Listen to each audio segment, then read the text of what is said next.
I was seeing you all come in and then go out, see y'all come in and go out. Why didn't y'all tell me that you didn't hear me? Y'all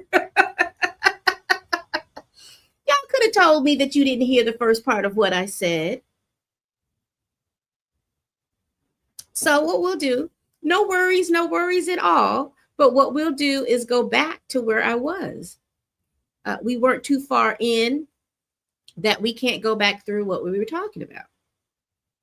Because I kept looking like people were just coming in and I saw a big swath of folks come in and then I didn't see anything else. And y'all didn't tell me there was no sound. Y'all tell me next time. Y'all come in and y'all see stuff and you don't hear anything, that there is no sound, or where is the sound? So let me start back over. Here we are 16 minutes in and y'all hadn't seen a thing. I told y'all I needed an editor or something like that. All right. So when I come back, I'm going to chop this whole thing up when I finish, and I will cut out that first part and we will start here as the first part. Good morning, good afternoon, or good evening. This is Pamela, and you are watching Pam Entertainment TV, where we review movies, television series, and we do celebrity legal news, celebrity news, and we do pop culture chats. And this is what this is a pop culture chat. Today, we are going to be talking about celebrity meme culture. Excuse me, meme culture exposed. We are talking about this. I have compiled I have compiled a good number of videos from TikTok, from YouTube, where a lot of the content creators are talking about meme culture, and they're giving us an insight. So particularly if you are someone who is not part of Gen Z or a little older, you may, if you're a millennial, Gen Xer, you may not be familiar, or you may not understand the depths of this type of culture, this meme culture. We're talking about Gen Zers. They have grown up with the internet. They don't know anything but the internet. So there is a level of, there is not a level, but a part of the internet that we are not privy to. And they communicate via memes. We'll throw a meme out here because it's a joke or something like that. But there is a whole culture out here that communicates via meme and culture and all of these little different things. And so what I have done again is I have compiled some information from different content creators so that we could go on it, because I can tell you right now, I am no expert on it, but I have enough. I do want to make people aware, particularly the people in my, who follow me, because most people who follow me are between the ages of 30 and 65. So I want to make sure that you all are very much aware of what's going on out here with this meme culture and how it could have started. All right. So let me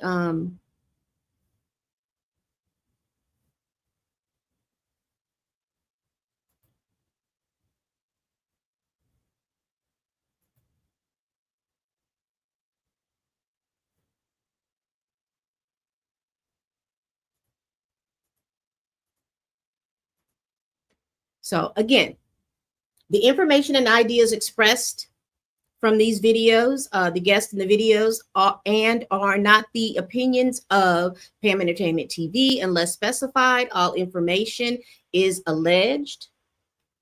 Copyright disclaimer under Section 107 of the Copyright Act of 1976. Allowance is made for fair use for the purpose such as criticism, comment, news reporting, teaching, scholarship, education, research. Fair use is a use permitted by copyright statute, and the views and opinions expressed in my videos represent my own thoughts, concerns, and analysis. I do not know these entities or persons, and personally, and my opinions are not a statement of fact.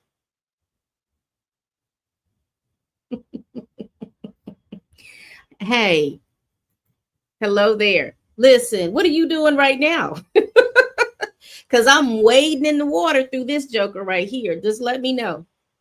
But yes, we can do a show, Lauren, and just talk about this because this is so interesting to me. Let's see. Let's get into it. So, when we're talking about this meme culture and things like that, all right, cool. I'll send it to you right now. Hold on.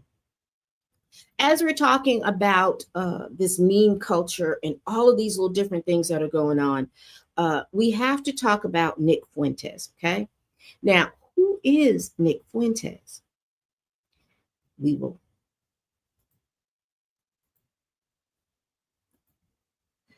give me a moment. I'm going to send Lauren a link so she can hop on and we can talk about this stuff.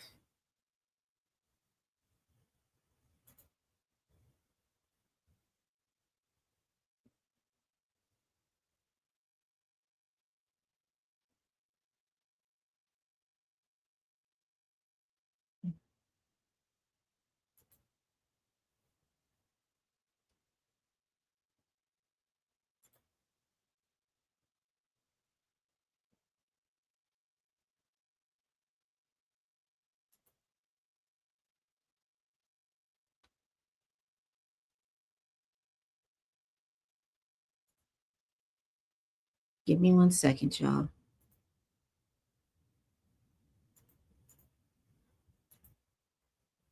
Okay, Lauren, I sent you the link. So we have to talk about Nick Fuentes. Now, who is Nick Fuentes? So let's get back to the news article that I was reading that you all didn't hear. This is by Newsweek. It's by Jesus Mesa. Initially it just talks about what happened to CK, and as authorities investigate the motive, the online speculation has turned toward extremist factions that once targeted CK, specifically Fuentes' Groper Army, which has long accused him of being insufficiently radical. Despite his confrontational style, Kirk was frequently attacked from the right for being too moderate. During the 2019 Groper Wars, Fuentes supporters disrupted Turning Point USA. Now, Turning Point USA is the group that CK runs and operates, challenging Kirk on immigration, LGBTQ rights, yada, yada, yada. Now, as the public is searching for answers for his assassination, that conflicts with the far right is back in the spotlight, with renewed scrutiny on the rhetoric and the influences of Fuentes and his followers. So as of Friday afternoon, it remained unclear what the motive was in the shooting or the political ideology of the alleged gunman. Robinson's family said that he'd become more political in recent years, according to the police. The markings on the bullet casings suggest the subjects were steeped in meme culture and made references to online taunts. Now, if you see this meme right here and go through the internet, because I've seen this on several, I've seen this particular I sent you the link, Lauren, on X. I never knew what it meant because this particular frog has a lot of different facial things. I didn't pay any attention to it, but I have seen a lot of people when you're going through, particularly on Twitter. I have seen this. I have also seen it on over on TikTok, but I don't know. Again, I did not know what that meant or what it represents. It says, what is the Groper Army?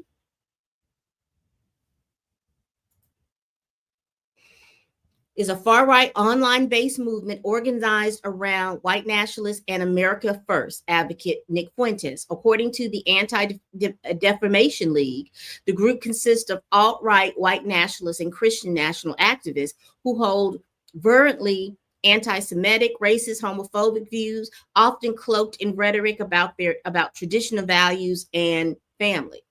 That was interesting to me because, again, you hear a lot of people talk about family values and I am a Christian and all of these little different things. And those are the words I believe that the public understands and the public knows about.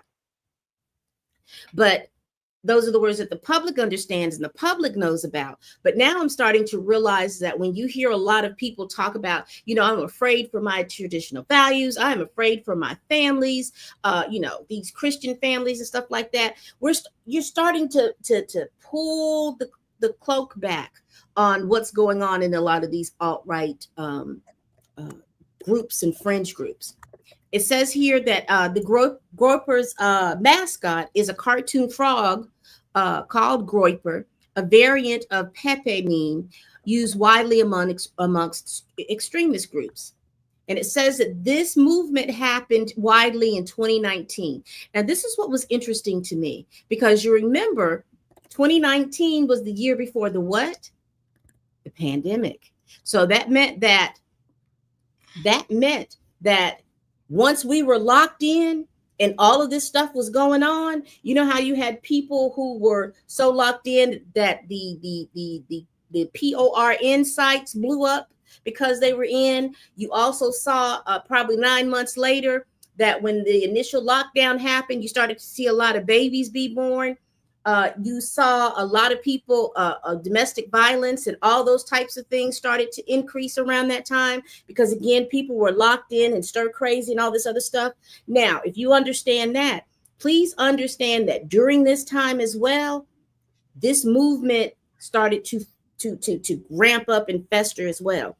And as I'm talking, I got Lauren Victoria Burke. You want to tell the people who you are and well, I'm Lauren Burke, and I've worked in journalism and politics for over 20 years. In fact, later today, I'll be going to a vigil in the U.S. Capitol for Charlie Kirk with a bunch of members of Congress who are going to hold that at about 6:15 Eastern, right before they vote tonight at 6:30. At any rate, I do have a YouTube channel, not as good as Pam Entertainment TV, but it is called Lauren Live. I'm on Roland Martin every now and then. I write for Black Press USA, and I have a Substack called Black Virginia News. And I am so glad you're doing this topic because I learned a lot over the last 3 days that I had no idea what was going on. So continue, and I'm listening. Yeah, I don't know anything. I'm letting other people talk for me about this because I was like, there's no way in the world that I could pull up a script to be as to talk about this information as much as everybody. But I just felt like it was necessary for people to understand what's going on. So again, when we're talking about being in the lockdown, so you know that a lot of and let's be very clear, it's a lot of our young people. It's a lot of young people that have been radicalized probably in the past 5 years. All right, where was I? 2019, during public feud inside the conservative movement that year, followers of Nick Fuentes disrupted college events hosted by Charlie Kirk and his group Turning Point, accusing Kirk of watering down Donald Trump's message. And as I'm sitting here reading that sentence, now I'm starting to understand why a lot of people are revering CK. And it seems to me what's going on is CK was the more palatable person, meaning that he was, if we're going to talk about who was more palatable and who was more radical, and I'm not comparing these people to these people that I'm about to mention, I'm just giving you all the mindset of how to look at it. So CK, what now I'm understanding, CK was the Martin Luther King of it all, while Nick Fuentes is considered to be the Malcolm X of it all. I hope I'm saying that. I'm not comparing these people to those people, but now I'm starting to see this lens of what the people, because again, my views on it is that I think that CK had a lot of views that were detrimental, I think, to me, because when you tell me as a Black woman that I'm subhuman and I don't have the mental capacity to think as well as the average white woman or anything like that, and I got my spot and where I job not because of my education and my experience, but because I was a DEI hire, not understanding and realizing it was his counterpart that was the biggest recipient of DEI. Yeah, it's a shame. That was a shame that he went that direction. I thought he was a dressed up version of something much worse. Having said that, certainly I think it's worth saying that what happened to him was horrific. It was terrible. It shouldn't happen to anybody at any time, any place. And I think the fact that we saw it on video and that we replay these things over and over was even more traumatizing, not just for people who didn't know him, but people who did know him. And I think that's why you have such a strong reaction, all these memorials, etc. But certainly the things that he said were completely off the chain. I mean, this was white supremacy. This was racism. This was a pretty upped, suit and tie version of it. And the fact that nobody wants to confront that is actually kind of sad. It was actually old school racism. The Fox had a special on the other night called, it was called Charlie Kirk, something like New Something. And I thought there's nothing new about what Charlie Kirk was doing. It was very old racism. So at any rate, it's a tragedy, but the things that he said were not good at all. Yeah, I think so. Let's see. Kirk responded by calling the gropers extremists. He defended his approach to conservatism as inclusive, saying the movement should be open to people of all backgrounds and reject racism and homophobia.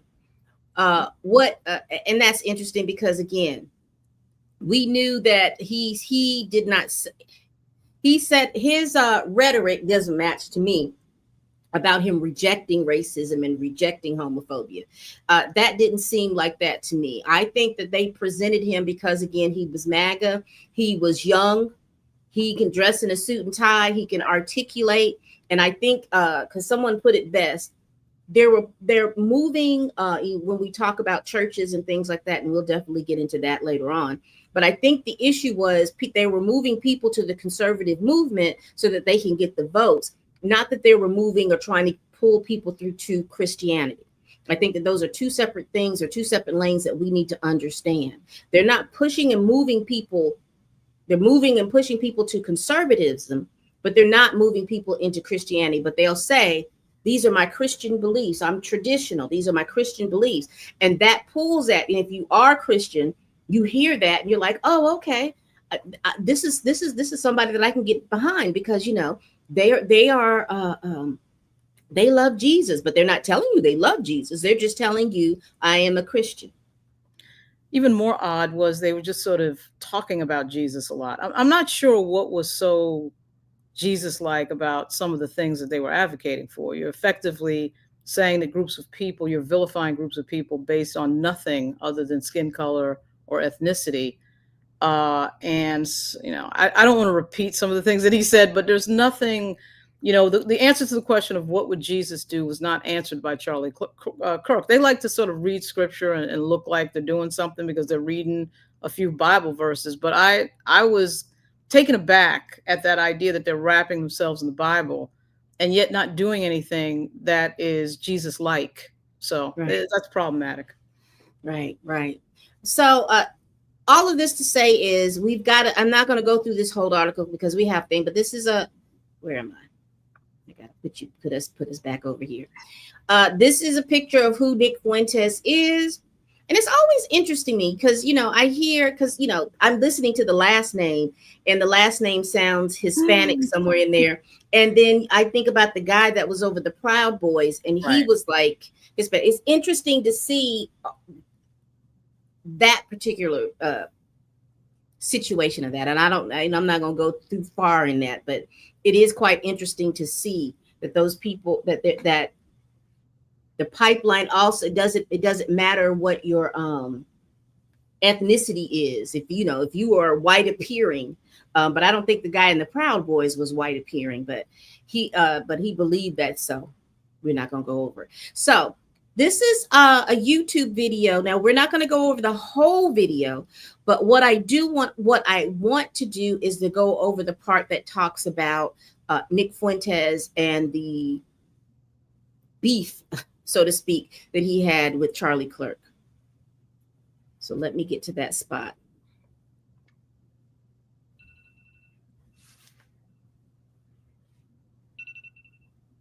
All right, so we're going to start right here. On the subject of Charlie Kirk.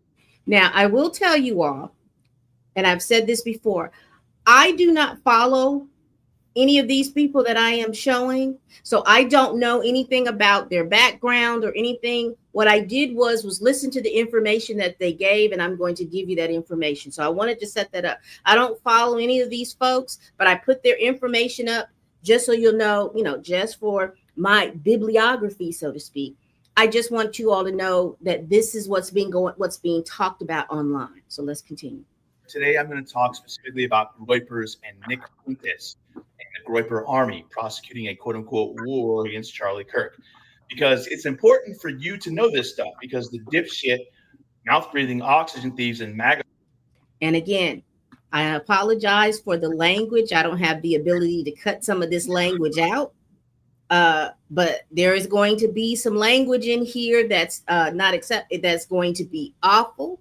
And if you want to release yourselves or leave at this point, just let you know, because you're going to hear some language that is going to be a little spicy. The world who aren't aware of the various factions are going to continue crying about trans people, despite the fact that this is their most popular Pornhub search. And that's not a joke or a zinger. It's a fact. You could Google it or check out news reports that have actually published the data. It's a real thing. Anyone remember the 2018 Unite the Right rally in Charlottesville, Virginia?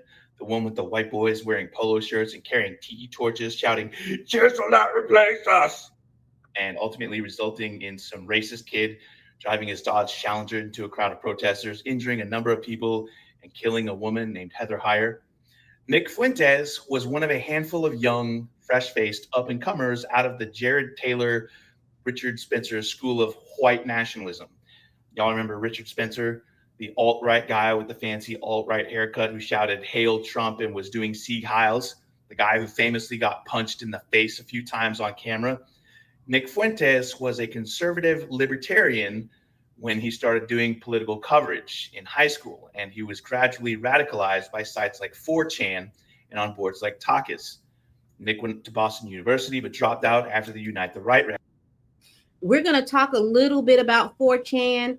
These are websites or internet sites where I've been told that the alt-right convene, and a lot of young people convene on those websites, but we'll go over those just briefly as we go on. Since then, he's been a full-time content creator, streaming for hours every day. I did a handful of videos after Nick went viral for saying shit like "your body, my choice," indicating that he was okay with raping women. Nick got big in conservative circles whilst he was still living with his parents, and that gave him the kind of safety net that a lot of other full-time influencers and content creators don't have. Being kicked off of basically every platform and being walled off from every normal revenue stream wasn't a "this killed my business" situation for him. So it allowed him to have the ability to double down in a way that other conservatives in the media almost never do, by establishing a series of hard lines for what is true conservatism. Things like hating Jews, white nationalism, hating traditional Catholicism, and neo-fascism, literally, not figuratively. Nick cemented his place, built his following, and made his money by attacking other right-wing media figures like Charlie Kirk, and grew his base by absorbing Identity Europa. By positioning himself to the right of everybody and staging political harassment campaigns, he built a reputation as someone that the right-wing factions don't want to fuck with. He took Trump's playbook and used it on MAGA, carving himself a chunk of turf within MAGA and daring anyone to remove him. By building this gate-kept kingdom within a kingdom and using tried and true us versus them and us versus them mentality, his young audience of disaffected, angsty young men fell for it, and he needed that base to not follow Charlie. Let me stop here. He mentioned the term Identity Europa, and what I'm looking at and seeing what that means, it was one of the most active white supremacist groups in the U.S. from 2016 to 2019. In 2019, it reformed itself as the, hold on.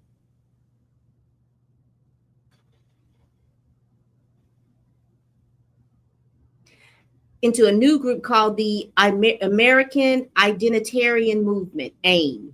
Is that something you're familiar with, Lauren?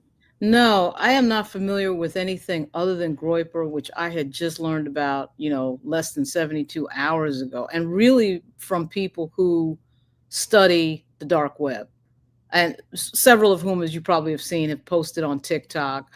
Uh, there's the dude on Find Out, the podcast Find Out, who Mm-hmm. really studies this. If you go look at, there's a podcast called Find Out that's unbelievable. Okay. There's a fellow on there that really studies this stuff. And no, I had not known how deep this was, and it is deep. It is extremely deep. Yeah, they said that they were very because this is coming off a UAB EDU website. A white national group is making its presence known in Birmingham and the surrounding areas for the past year. So they were down in there. That's my neck of the woods, Birmingham. They're over here. They're down in my neck of the woods, roaming and going on college campuses. And that's what's interesting to me. And I think the thing that we need to understand, and I'm going to have a segment talking to parents. Hey, Blue. We got to have a segment talking with parents. Is, everybody's like, well, I don't understand how they got to my child. You're not watching, it's particularly if you have them in your home and they're underage. These gamers, because, you can talk in these games. They're radicalizing kids as they talk in these games. So you have to be very vigilant about listening to the conversations that are being held on those games. They're also, they are getting if they're in college and they are being radicalized there, they are radicalizing their high school or junior high school brothers and sisters by taking those talking points and bringing them home. So while you're thinking, and rightfully so, oh, well, he's come home from school and he is having such a big interest in his little brothers and stuff like that. You need to be figuring out what they're talking about, because they could be getting radicalized as well. Now, am I saying for you all to panic?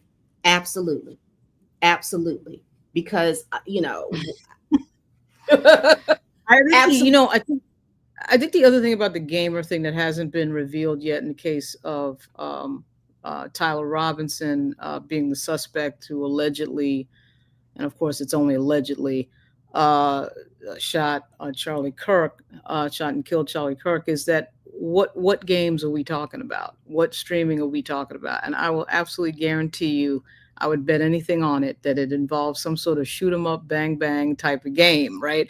And so only in the last, 10 to 15 years have we even had to deal with children having to deal with being able to be in a virtual game where you're actually shooting and killing people. Whether you're the good guy in the game or not, you could be playing the cop or whatever, but still, that's a new thing, as is the dark web, as is Reddit. These things are very new. And it all reminds me of the book Anxious Generation, which studies what happened to children when we did get into screens, meaning, of course, the iPad and the iPhone, which are only, less than 20 years old. So now children are not out playing. Children are inside looking at the screen. And that is something that nobody has really unpacked. Now these schools are starting to ban cell phones. And I think this is a moment where we're figuring out why that is. Right. Let me let him continue, because we're not going to go over his whole thing. I just do want him to finish his spiel on Nick Fuentes, and we're going to move on. I'm going to be on a phone call for about 5 minutes. He's also building a support base among that same demographic. Okay. So he accused Kirk of not being radical enough, which was echoed by Trump's secret lover and muse, Laura Loomer, back in mid-July. Laura Loomer herself, notably, is about as far right as Nick Fuentes. Fuentes accused Kirk of being an establishment conservative, which he calls Conservative Inc. or Incorporated, and frequently sought to disrupt Kirk's operations by sending his Groyper army to Kirk events and asking baiting questions and to be disruptive. This is a direct quote from Nick Fuentes. "We are the right-wing flank of the Republican Party." Here's another one for you. "We have got to be on the right, dragging them," referring to moderate Republicans, "kicking and screaming into the future in a truly reactionary party." Here's another Nick Fuentes quote for you. "All I want is revenge against my enemies and a total Aryan victory." A few years back, Nick Fuentes advocated for a white uprising to bring Donald Trump back to power and take over as the ruler of the country and to abolish Congress. Sound familiar? And Nick has, as a fascist underdog, had a lot of help from all the right people and places. He launched his own streaming service in conjunction with Alex Jones's Band.video platform, Capital Bravo, Capital Victor. until eventually he found a home on Rumble a few years ago. All right. So we're not going to go through too much more of that. But I do want you all to get a really good idea of what we're dealing with, who these people are, who Nick Fuentes is. And let me get down to the thing. So we understand and we know who Nick Fuentes is. We talked about the feud between Nick Fuentes and Charlie Kirk. And basically what that is, and that basicness of that feud is Nick Fuentes is more far right than CK was. And he was criticizing CK for not being as far right as he was. He's wanting to move the issue and he wants to move the party that way. So we're going to get into, let's get back to,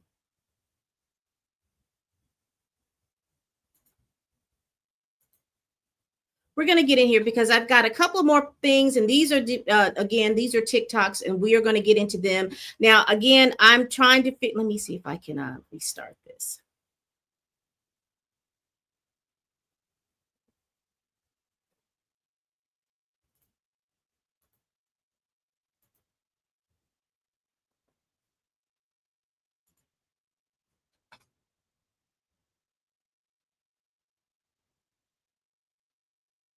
Give it a second, y'all, because I don't understand how. By a meme-obsessed, radicalized young white man. And Nick Fuentes is getting nervous. Fuentes just rushed. All right, so we're listening to this one right here where my curse is going over. Nick Fuentes feud with Charlie Kirk. So we're going to listen to that one. To issue statements condemning his followers who ever pick up weapons, which tells me that he knows that eyes are on him right now. To understand why this matters, you need to know about Charlie Kirk's long feud with Nick Fuentes and his so-called Groyper army. Back in 2019, Fuentes' followers, the Groypers, they launched what became known as the Groyper Wars. They targeted Kirk and his organization, Turning Point USA. At public events, they would heckle him, disrupt his speeches, and they accused him of being a sellout. Their issue? They thought that Kirk was too soft, too establishment, too willing to play politics instead of going full white nationalist like Fuentes and the Groypers. Kirk, through Turning Point USA, represented the institutional face of MAGA youth organizing, pro-Trump, but still within the guardrails of mainstream conservatism. Fuentes positioned himself as the authentic voice of the far right, pushing conspiracy theories like the Great Replacement conspiracy theory, and openly trafficking in anti-Jewish hate. And doing that, he built a cult around himself. The Groyper Wars were about who would control the next generation of far-right activists. Now, evidence suggests that Kirk's assassin might have been a Groyper, a follower of Fuentes. That's why Fuentes was quick to put out a statement condemning the violence, because he knows he's in the spotlight. He knows that law enforcement, the media, and the Republican Party, the MAGA Republican Party, are watching. Here's where Trump comes in.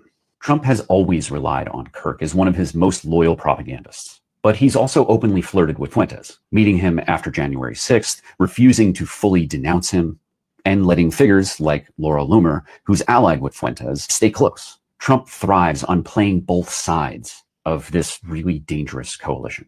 The result. All right, so we hear that. Now, I do want to get into this young lady right here. Now, that was Black Paper Streetwear. I do want to get into this young lady here, who is She's Right Show. Give me one moment.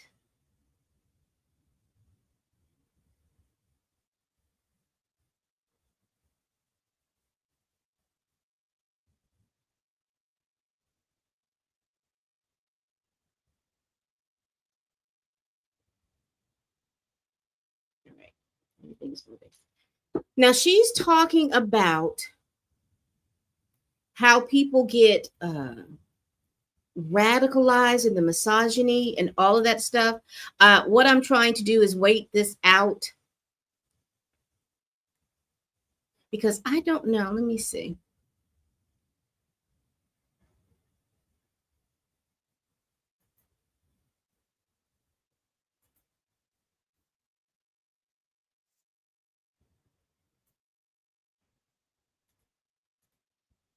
Here we go. Let's see if we can start here. To anyone who wants to write off Groypers or the alt-right or black pillars as you're just incels, you just hate women, I appreciate the energy, but I don't think you understand the full picture here. You know, incels are not the end, right? There are steps after that. Yes, at some point they may have hated women, and I'm sure they still do, but it's not about that anymore to them. They are not just jealous that they don't have a relationship. Not really, not anymore.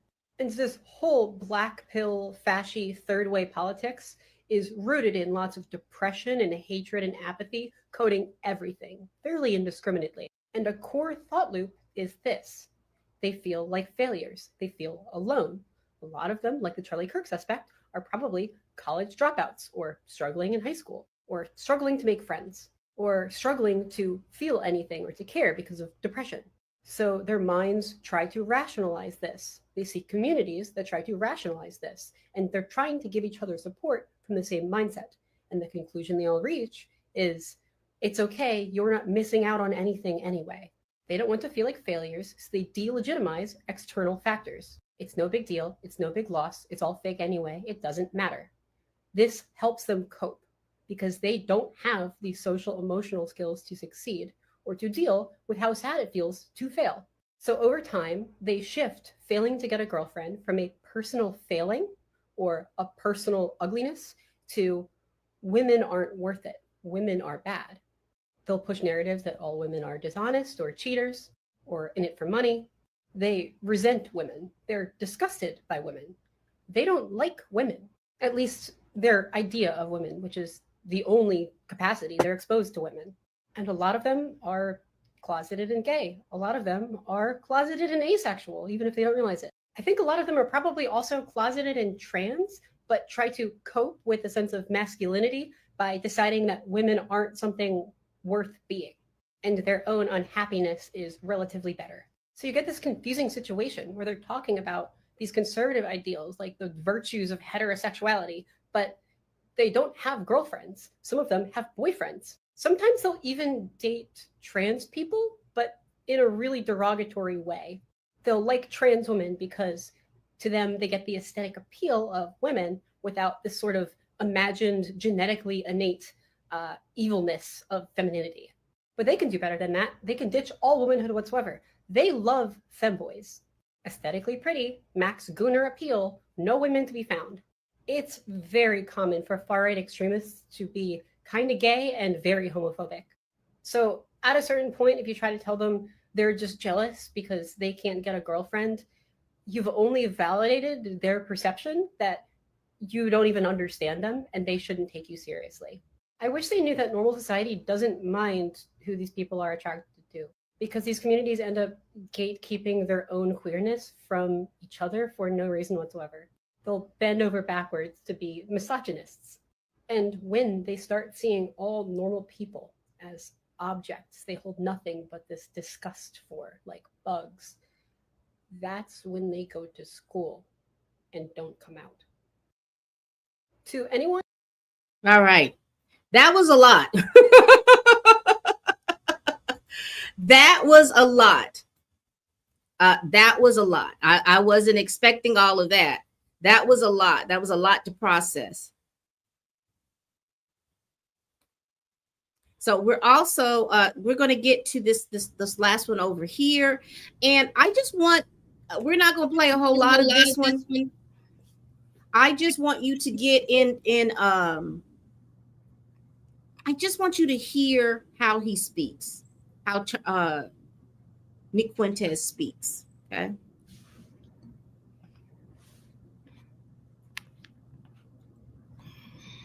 Must be destroyed.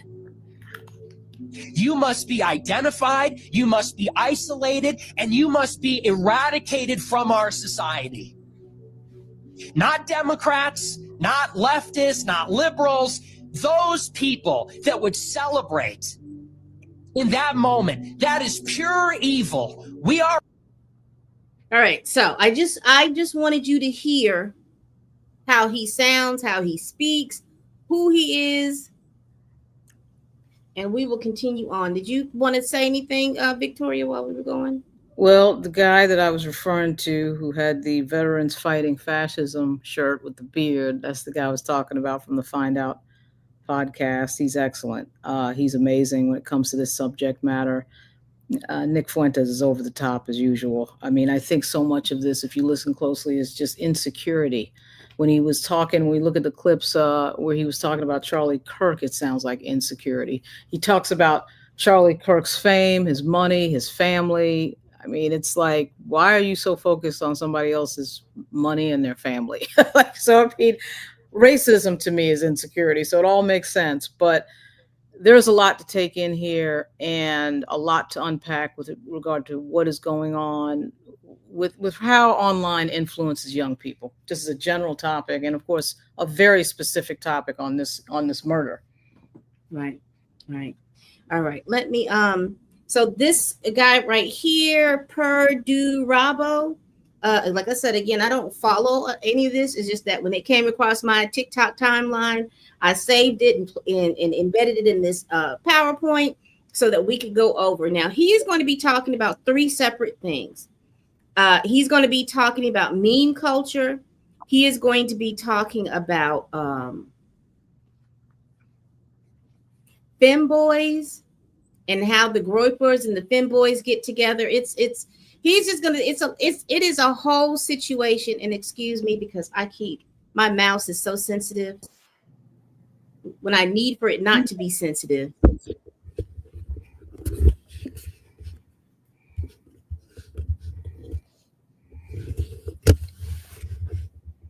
can't be conservative and punk. It's a contradiction.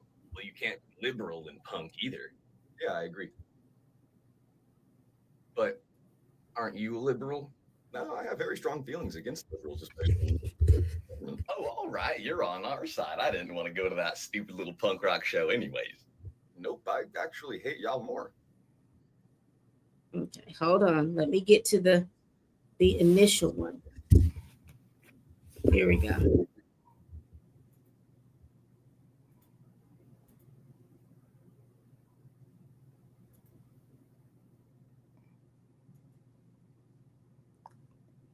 Oh.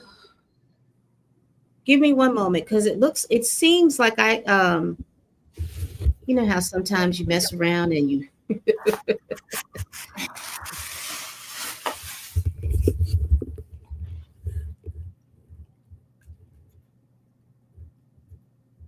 let's go here. All right. Boyfriend that strengthened the boy. They are obsessed with them. Oh, man, the chronically online wokeness is paying off. There exists a subsection of incels who are so celibate and hateful and fearful of women that they groom other incels for the sake of the cause. They call themselves operators and cosplay as characters like Ghost from Call of Duty and other very, very militarized characters in gear just to take that gear off and then be in all or, oh, whoa, hey, look at that. To be more specific, because I know a lot of you are actually looking for information, they wear military cosplays, but underneath those cosplays are like lingerie and knee-high socks. There's even a subsection of femcel who does the same thing, and the Groypers hate them. People are just now finding out that there exists a whole subsection of alt-right that genuinely views MAGA, the Make America Great Again movement, as liberal. And you're not even in the pipeline yet. You're looking at it from a... All right. And there he did mention, and that was one of the TikToks that I wanted to go over, where he was talking about Call of Duty and the militarizing, as we were talking about, in the shoot 'em up games and things like that. So they're talking about these particular games, and it's insightful to understand. And I'll go over in my own words real quickly. What they're saying is there is a subsection of the MAGA group that is far right of what MAGA. So if you look at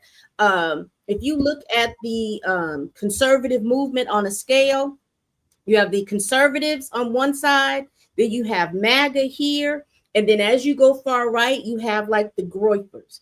And they believe that the MAGA and the conservative people are not far right enough. However, they're so far right that things that conservatives and MAGA deem to be liberal,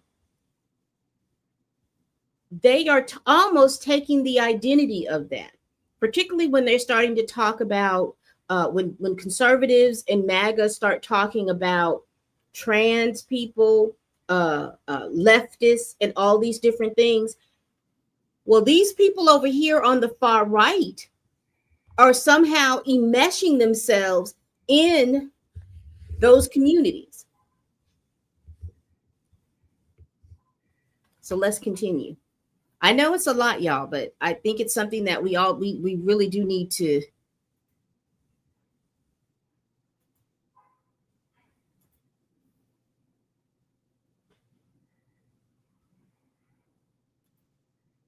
I hope this is not the replay of the last one. You all let me know. Boyfriend that strengthens the Groyper speculations. They are obsessed with femboys. Oh man, the chronically online wokeness is paying off.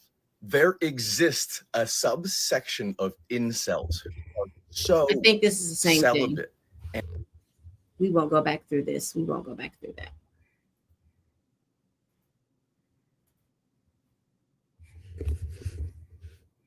And if you all have any questions, please put them down in the comments, because like I said, we are going through all of this.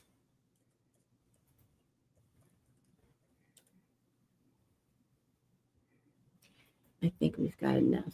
So let's go over here. Let me share my screen. This young lady, Simply Sugar, she is going to go over with us what this meme culture is.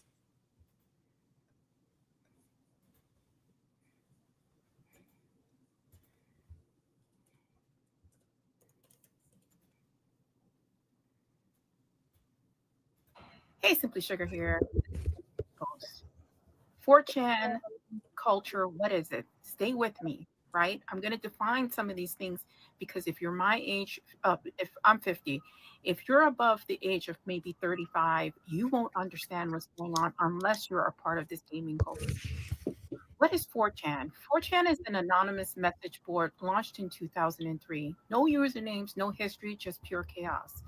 Known for pranks, edgy humor, and the birthplace of countless memes. These are where these alt-right groups are living. The anonymity lets people say whatever they want without consequences. The internet inside jokes thrive from Pepe the Frog, something called Wojak, and Sojak, which is a crying face, and one is like a face. Gaming culture is overlapping and fueling memes that spread beyond 4chan into this alternative culture. Trolls began mixing in ironic racism, sexism, and anti-Semitism memes into this culture. The logic was, if it's offensive, it's funny. The more offensive, the funnier it is. Repetition is. And if you look on this screen, you see above her head, she is showing you all the memes, the popular memes that are used by this group. Look above her head. These are the more popular memes that you see. Because I've seen these top three up here, the frog, the two guys up top. I've seen those be very, very popular. I've seen those, but like I said, when you don't know what you're looking at, you just don't know what you're looking at. Is blurring the lines. By seeing this, people laugh at first, but then started absorbing this information as their worldview, as who they are. What looked like just trolling slowly became radicalization through humor. Pepe the Frog, NPC memes, red pill, black pill, irony shield. I'll have a sticker here that represents all of that. Right? So Pepe the Frog was hijacked by extremists, appeared at rallies. The NPC meme mocked liberals as mindless drones. Red pill, black pill, matrix metaphor, extremist code words. Irony shield, racist or fascist posts dismissed just as memes until normalized. Gamification of politics, scoring points, BTFO, destroyed in debate, own the libs, target equals victory. Trolling gameplay debates became about humiliation, not facts. Gamified identity, extremists framed anti-activism like quests and raids to mimic real life. Turn politics into a spectator sport where cruelty equals entertainment equals victory. We need to understand this to understand what's going on. We need to stay informed. And as I say, stay safe, stay informed, stay smart. I'm Simply Sugar. All right. That was Simply Sugar talking about the different memes in the meme culture. Ooh, there's a lot of really good videos on this. A lot of really good videos. Yeah, we've got we are still, hold on. We are still going now. This, I don't know how this is going to come up. Hold on.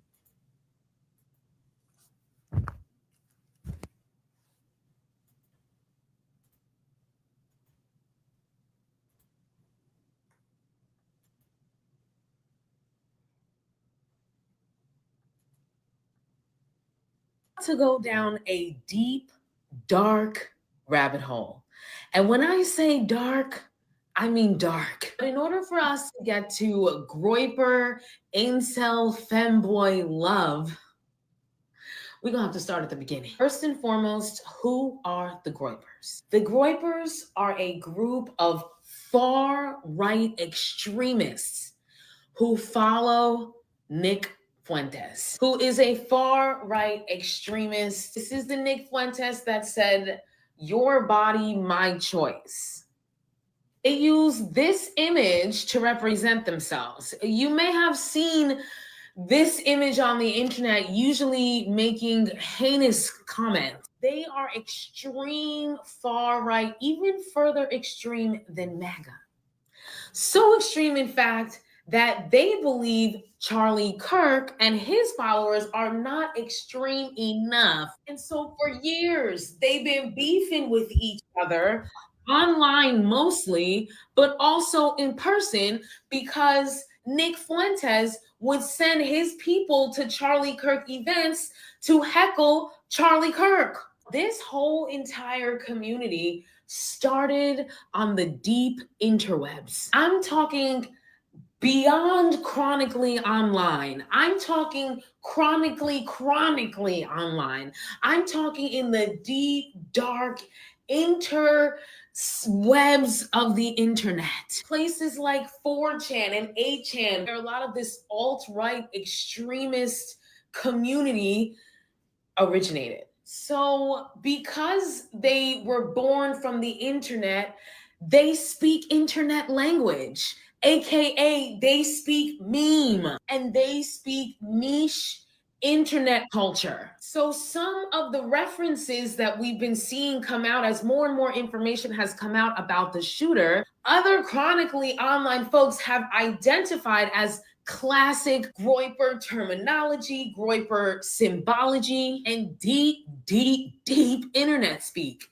Things like the songs that were etched in the casings, the bullet casings, and things like the phrases that were etched in the bullet casings that on the surface seemed like they were just, anti-fascist statements. But in reality, were actually Groypers trolling, remember, online community, trolling Charlie Kirk followers for not being right enough, AKA they were so not right that they were calling them fascists. Can you imagine that the extremist right is calling the extremist right fascists? Oh boy, we're doomed. As a side note, it sounds very reminiscent of leftists calling leftists who voted for Kamala liberals. Anyway, I digress. So what does all of this have to do with incel femboy love? Whew.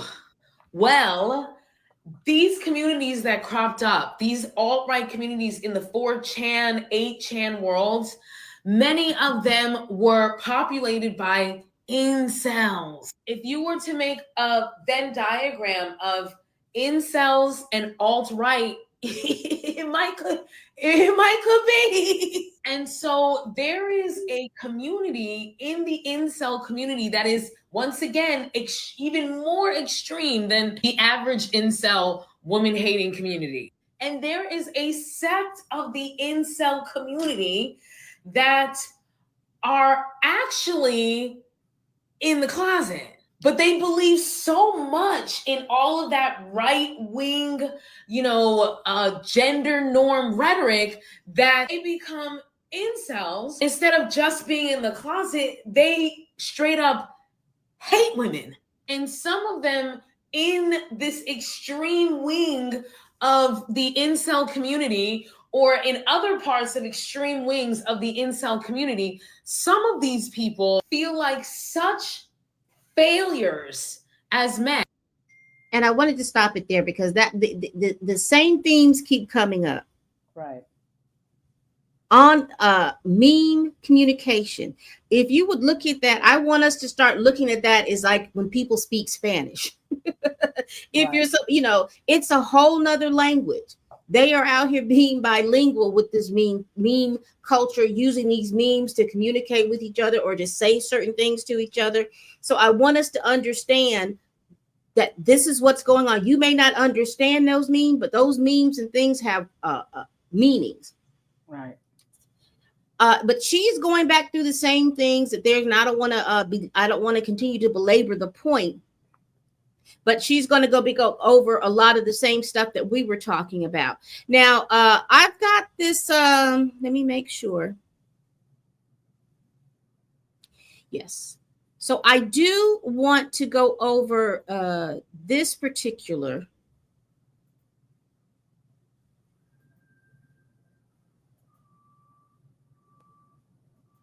Because this was interesting to me.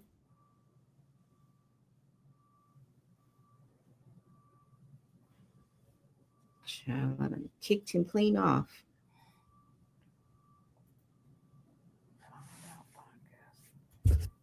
Yeah. Here we go. All right, here we go. To understand Oprah. Now, back in the day, to understand Gamergate and Groypers, one must first understand Oprah. Now, back in the day, before Nick Fuentes, before Groypers, before Trump, before all of this, way back during the Obama administration, there was Anon. Now, Anon was predominantly focused on utilizing pranks and memes and trying to bring them from the internet into the real world, upping the ante every time. Now, Oprah got a new network, and because this was the heyday of Chris Hansen and Stranger Danger, Oprah was doing a segment on Stranger Danger. She opened up a forum, the Oprah Network forum, for the first time. And the pranksters got an idea. The goal was, by any means necessary, we need to get Oprah to read over 9,000 out loud on the television. And so that's what they did. They flooded the board with just confessions of no behavior. All right, I'm going to pause it a little bit. We're going to talk a little bit because, I don't know if that music is royalty free or not. Right. So we're going to pause it just a little bit. But I thought that this was interesting because he was giving us information about how a lot of this, and again, all of this is going back to what, like 2020, between 2017 and 2020, when you start seeing all of this stuff ramp up. But let him continue a little bit, because like I said, I wanted to talk in between, but we can always go back and cut that out. I just want to make sure that are we still recording everywhere? Yes. Okay, so we'll continue. They even created a fake organization that was targeting people like Oprah and Chris Hansen and, schools and all sorts of stuff, a pretend underground ring of predation. And eventually they clamored up so much attention that Oprah decided to read one of their threatening letters on the TV. And she opens up the letter and she reads the threatening letter from the underground ring, the underground crime ring. And it reads, "We do not forgive, we do not forget. We have over 9,000 whatchamacallits, and we're messing up kids." And that's what it was. You can even go look that up. That's got to be on the internet somewhere. And that was one of the early Anon pranks from 4chan. That's where I think a lot of this starts. With those early pranks that occurred toward the end of the Bush administration and the beginning of the Obama year. Okay. Now this let me see. This is the one that I want to.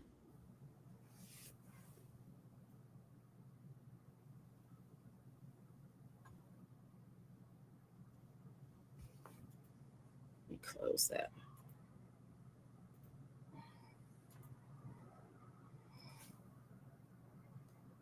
Charlie Kirk Shooter was far right. Charlie Kirk Shooter was far left. No, Charlie Kirk Shooter was far right. Charlie Kirk Shooter was a meme lord. That is what y'all are not understanding about this.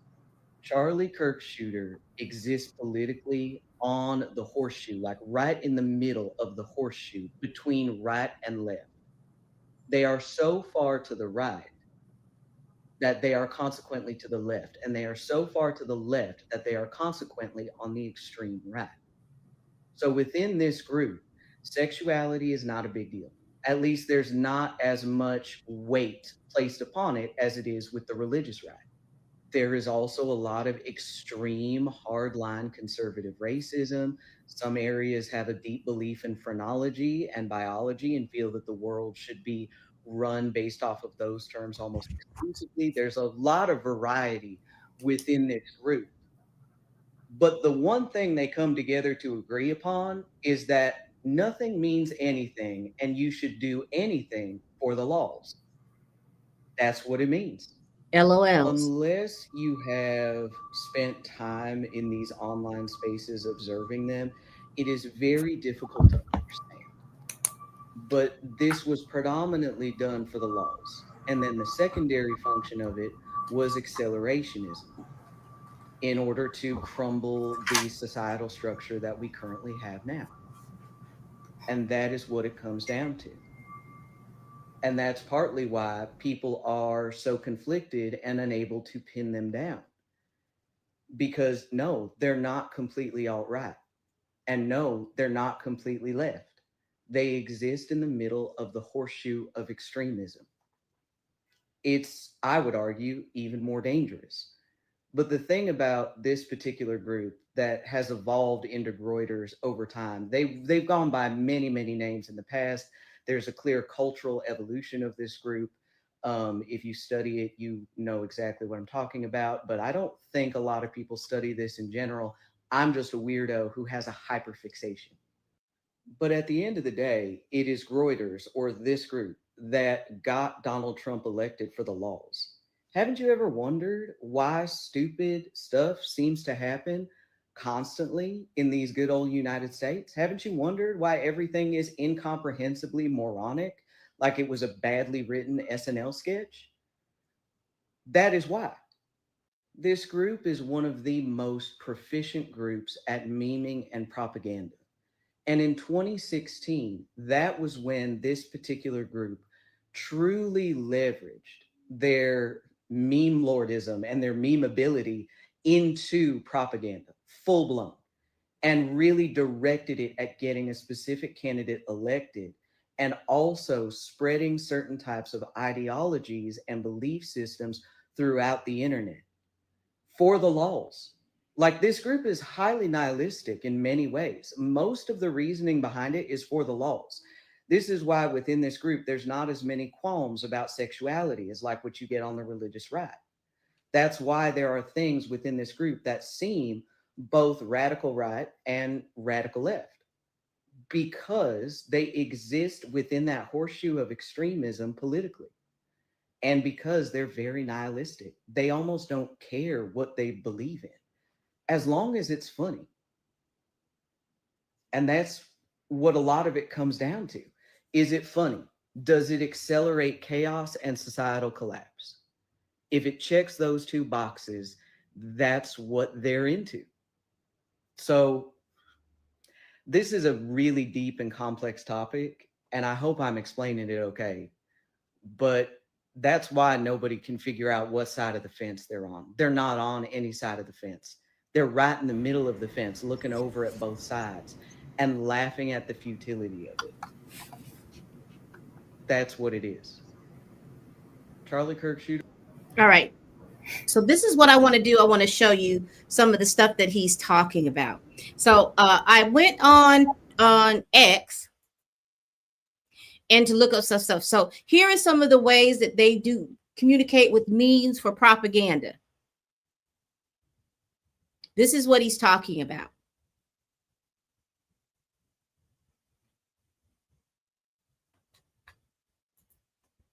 Here's another example of it.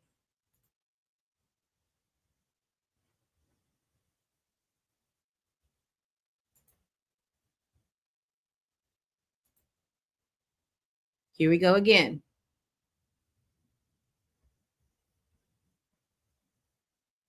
And all you have to do is type in CK's name and you will see this. It was there's one specific one that I'm looking for, and I don't know if they'll have it here. This is the alleged shooter dressing up as the mascot, I'm gonna call it, of the Groypers.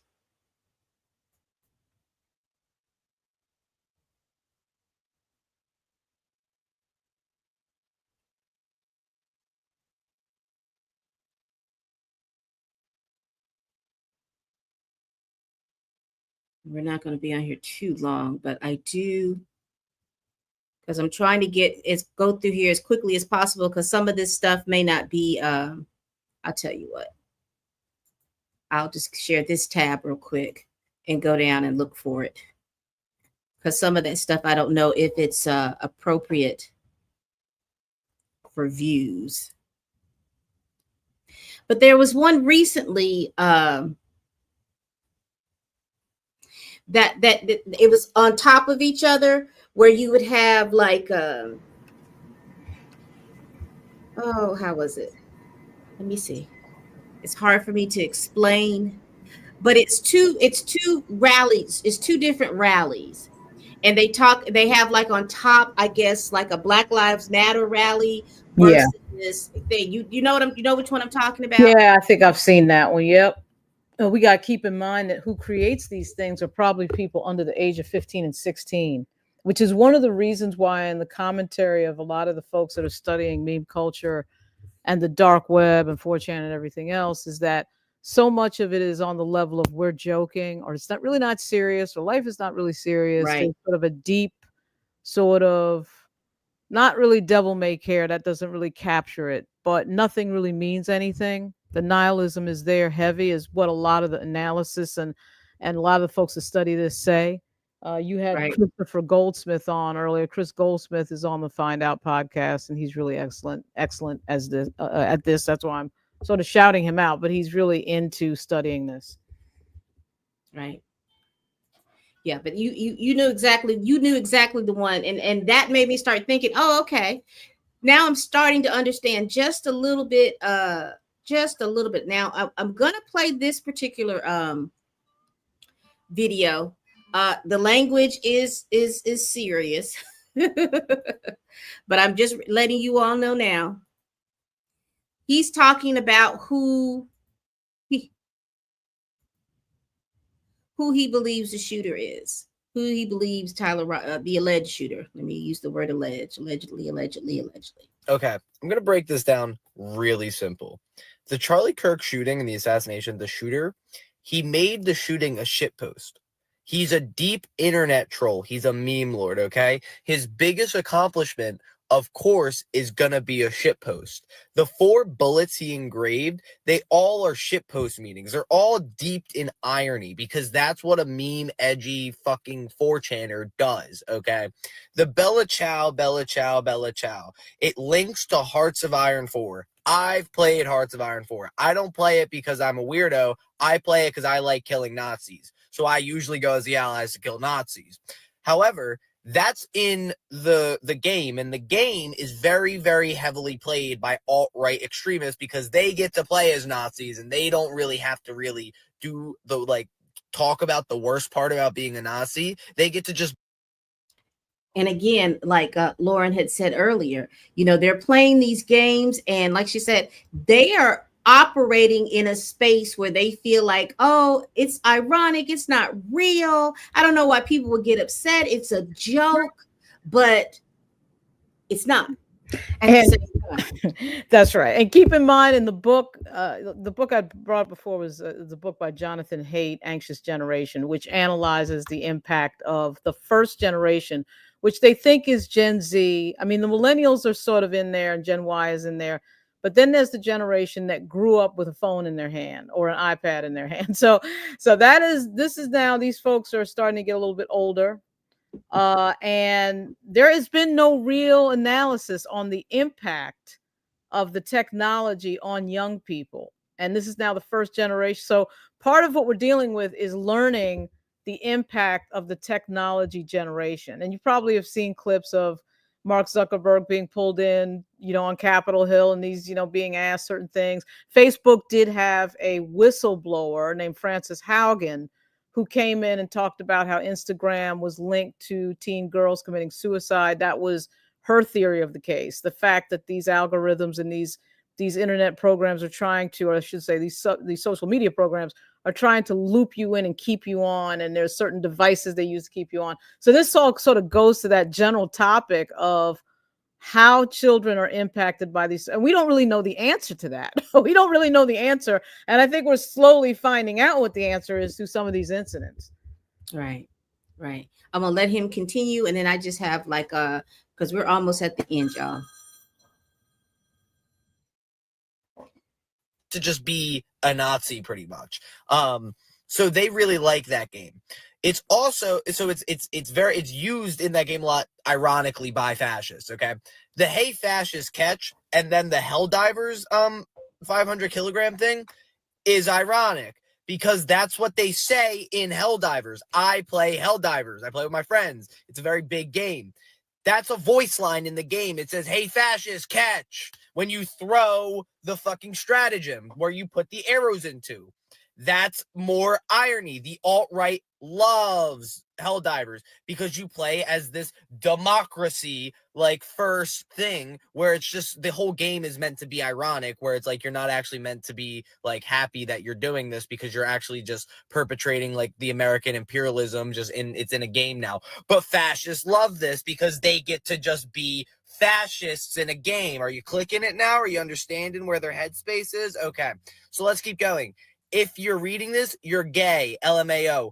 That's the most shit post thing you can get to in internet culture. Easy peasy. Notices your bulge. Ooh, woo. What's this?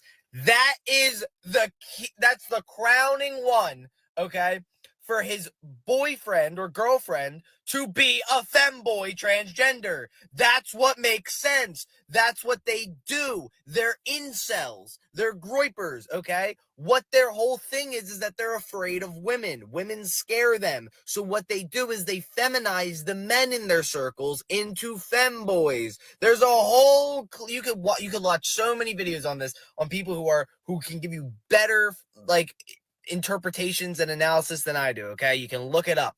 But they have whole recruiters for them. Their whole thing is they'll dress in military gear with fishnets and lingerie underneath. That's the whole thing. It's irony. You guys are missing the entire irony of their lifestyle. Their entire lifestyle is nothing. It's nihilism. It's irony. It's shit posting. You guys are getting beat by the nihilists right now, by the nothings, by the people who care about really whose political belief is like nothing. Like it's the Nick Fuentes types. Like, you don't understand. The Nick Fuentes types are the people who he shits on the people donating to him. He tells them, fuck you, kill yourself, after they try to like connect with him, because it's irony. It's all nothing. They understand this. It's their fucking thing. And you guys can't you guys can't wrap your head around it for some reason. The right is just so dead set on this being a liberal that did it. They can't think that the far right is something that they should worry about.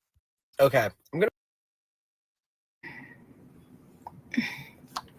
Great example of how it takes a younger person to interpret, right? I mean, you have a younger person who's a gamer, interpreting, you learn a lot, you know. Right, right. So I just have two more, and it's and my thing was, what can parents do? Now these two are talking about this, and I think that this is to me, they gave me some more insight. Now she gives a lot of insight, so I'm going to play her first, and then he's going to talk about how to keep your children safe on the internet. Okay.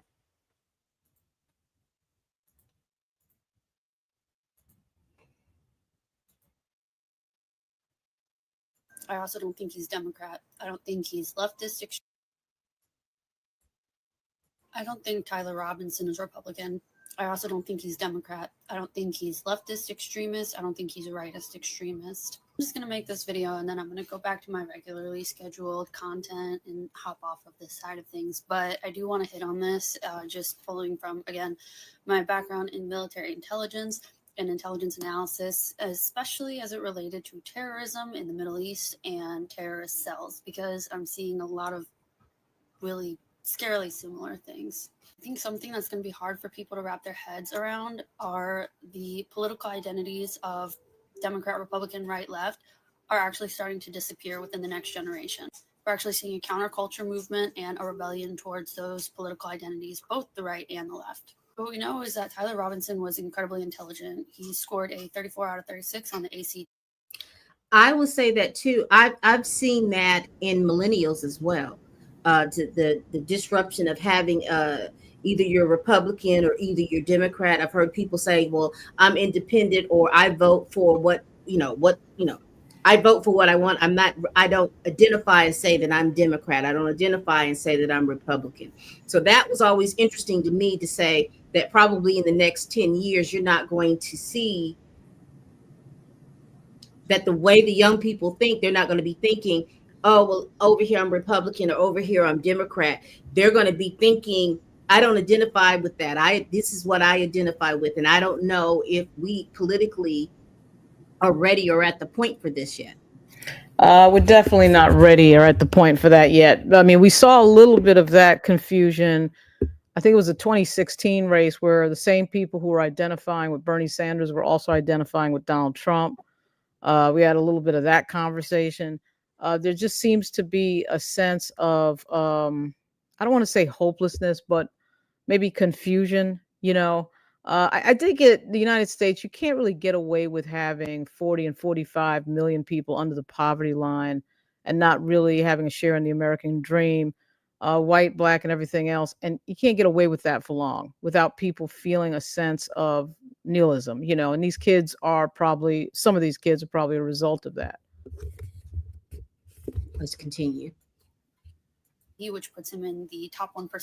However, he spent most of his formative social development years inside during COVID lockdown and online. And during that time, as more people became more and more chronically online, we started to see a shift in political ideologies as well. Everyone's so used to the simplified right or left, and they're not prepared for the idea that there was a third party emerging, which were people who wanted to rebel against both sides. And that's also why we're seeing more and more people list themselves as moderate. A lot of people thought that that was just a conservative dog whistle on dating apps, and in some cases it still is. But also people legitimately, the new generation is feeling more and more moderate. They don't. And you know what's so interesting about that? Moderates were so prevalent back in the 80s and the 90s and the early, and then they went away. And now we're seeing that, you know, because everybody had to be, you had to be this or you had to be that. And there was a lot of people who were missing the moderates in the middle. But now you're seeing this form of moderates with coming across, and it looks so much different than what I'm used to seeing what a moderate is. Well, obviously, you know, the phrase moderate is a subjective and relative term, right? I mean, one of the interesting aspects of this entire discussion is I've heard a few people say to me, this is like Biggie and Tupac.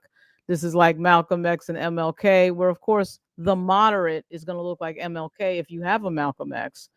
You might have seen Steve Bannon this weekend go after the governor of Utah, Spencer Cox. I would actually consider him to be a fairly moderate Republican. He's talking a lot about this issue with regard to Reddit and deep web and stuff like that. And, you know, people like Steve Bannon don't want to hear it. People on the far right don't want to hear it. They didn't want to hear his Kumbaya speech, which, you know, for some progressives, they may not have seen that as a kumbaya speech, but for a modern day Republican with MAGA around, that was actually a moderate political speech from a Republican. At any rate, again, very subjective in phrasing. It depends on what time you live in. We live in a time where the Republican Party has changed into a more right-leaning entity than it was under George W. Bush or George H.W. Or any of those Republicans prior to Donald Trump. Don't agree with supremacist views from the right, and they don't agree with fascism or an authoritarian government with all the power that this Trump administration has shown. But they also think leftists are idiots for caring about culture wars. Unfortunately, I know, because I started to feel a little conflicted seeing the left not actually give a shit about anything that could actually make a difference in the government and only care about culture wars online, trying to call everybody they disagreed with racist. And I was getting frustrated too, as someone who's a liberal Democrat. But I also don't agree with the right and their racist and bigoted views. The thing is, I saw that it wasn't as simple as you're either in agreement with me or you're a racist or a bigot. It's like, okay, X is racist, Y is not. When you push this very you're with us or you're against us mentality, as both sides did, it actually breeds third-party factions like that who are like, we don't want to swear fealty to either one of you. Unfortunately, a very common thing with high-performing high school students, and I hate to say this and sound conceited, but I'm just going to pull from my anecdote, my personal experience, as somebody who was in the top percent at my school and who was in all AP classes and graduated early and all of that. We all go through a nihilistic phase where the end goal is just that humanity is doomed no matter what. And we are seeing this nihilistic trend pick up with Gen Z and Gen Alpha. That whole unserious tone has gone even further. There's no point in being on the right. There's no point in being on the left. It's all pointless. They view themselves as separate from both groups and smarter than both groups. I think intellectualism is completely removing yourself from participating in aspects of society because you're so far above that. And so the thing is, now reports are coming out that Tyler Robinson's roommate is transgender, but also the messages on his bullet casings point to meme culture. Once again, a very unserious culture. A lot of what they do is for irony, and they don't actually have any steadfast beliefs other than that humans are fucking stupid and they're not going to subscribe to any human ideologies. The point of the movie. All right. So let's get to my last person that we're going to go. And again, she made some very interesting things that, like, all of these people, if you look at the thing, they're on TikTok. And their names and things like that are up under their videos. I just take it to the other video because I can control where I start. So this video is telling parents what they can do or give some suggestions. With all the Charlie Kirk shooter discourse going around, there's a lot of worried parents who do not want their kids to be radicalized by online spaces and spaces that create communities like Groypers or Nick Fuentes or like alt-right podcasters and stuff. So I'm going to give you some tips as somebody who has studied this way too much. Really quick, your TLDR for Groypers is that it is a nihilistic group that is affiliated with online extremism, and they hold belief systems that are more closely affiliated with extreme right-wing movements like Yazidism. But the main function of these groups is to embrace hopelessness and nihilism. So anything you do for a prank, or you do for the LOLs, for the lols. The ways that you can combat groups like this are through hope and empathy. And I know those are two vague concepts, but this is partly why, in times such as these, hope becomes such a radical thing. And figures that you can look up to that embody hope become a radical thing. Like for me growing up, my idol was Vash the Stampede, and his whole thing is hope, and the world is made of love and peace. Tragic optimism is a wonderful literary device through which you can teach kids how to hope in even the darkest times. If you would like a reading list, I will happily provide one, or a watching list, because anime is it. And there's a lot of tragic optimists in anime. I'll tell you what. Do whatever you can to make them feel hopeful. The next thing is going to be empathy. Empathy is learned. We often think, especially for people who grow up as girls, we often think that empathy is a automatic thing, that if you are a human being, you're born with empathy. No, empathy is a learned trait. The ways you can teach your kid empathy, especially if they're white, is you get them around a diverse group of friends. That's it. You expand your friend group, you expand their friend group, you take them to places that are diverse, you expose them to different cultures, to different people, places, things. You expose them to people from all walks of life. And when you do expose them to people from all those walks of life, when you speak to them, tie as many similarities about those people to your kid as you can. So here's a good example. Like when you're a kid volunteering at a soup kitchen for unhoused people. When you volunteer, make sure you are learning the stories. Now, don't go and demand a bunch of stories from marginalized people, but as you talk to people and as you're in those environments, you will acquire those stories. Tie those stories to your kid. Be like, wow, can you imagine what it would be like to lose everything to a medical accident? That must be so hard. You can also say things like, oh, this reminds me of the time when I got laid off and I was very scared. You know, there's a lot of socially and age appropriate ways in which you can tie it back.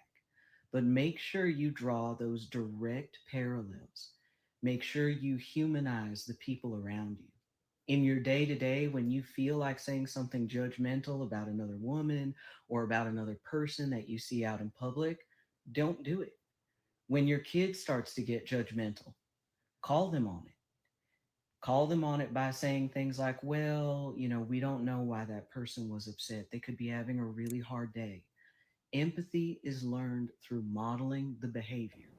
Model as much empathy for your kid as possible. Get them around as many different types of people as possible. Have them learn another language. That's a really good way of learning empathy, is learning another language and culture that is different from your own. And then reading. I cannot tell you how vital reading is in curing brain rot. There is that quote from Game of Thrones from good old Tyrion Lannister that rings true. I don't care how bad season 8 was. All right, I can forgive it for this quote, which is, the mind needs books like a sword needs a whetstone. Books are protection against propaganda, against all of this, against callousness, and against, apathy. Books teach you so many things, but the most important thing is they teach you how to put yourself in the shoes of another person in another world who is completely different from you. And Okay. Yeah, that's, I mean, all of that is basically coming down to parenting. A lot of that is just parenting. I think parenting has become more complex for two reasons. We live in an economy that requires a 2-income household in most places in this country. So that Right. means kids are sort of raising themselves a lot more. You don't have the 1950 style home where the woman was at home and the guy's out working. Both parents are usually out working. And this is to say nothing of the single parent household. So what he just said kind of made me think of that. Well, it made me think too, if you listen to what they said, you remember CK said something about that he was against empathy. Right.